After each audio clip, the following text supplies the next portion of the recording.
लोगों ने कभी इससे सुना है कि किसी मरे हुए इंसान पर कोर्ट का मुकदमा चलाया गया हो। हालांकि मर्डर हो जाता है, उसके बाद मुकदमे चलते हैं जांच होने के लिए, लेकिन एक मरे हुए इंसान को निकाल करके। दरअसल बात है 1897 ईस्वी की, जिसमें एडवर्ड सैंडो नाम का एक ट्रायल हुआ था। इसमें एक पोप थे स्टीफन फोर्थ। उन्होंने ना अपने से पहले वाले जो पोप थे फार्मसस की लाश को ना कब्र से निकलवाया। फिर उस लाश को निकालने के बाद अच्छे से तैयार किया गया, कपड़े पहनाए गए और कुर्सी पर बिठाया गया और उन पर ना धर्म विरोधी मुकदमा चलाया गया। यानी कि एक मृत शरीर को कोर्ट में खड़ा करके उस पर ट्रायल किया गया।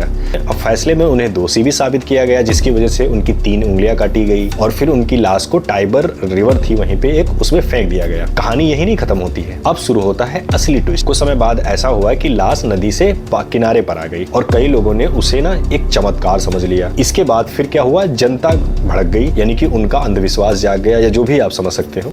और उस पोप को, जिसने उस लाश को निकलवा के उस पर मुकदमा चलाया था, उसको ही जेल में डाल दिया गया और वहीं पर उसकी मौत भी हो गई।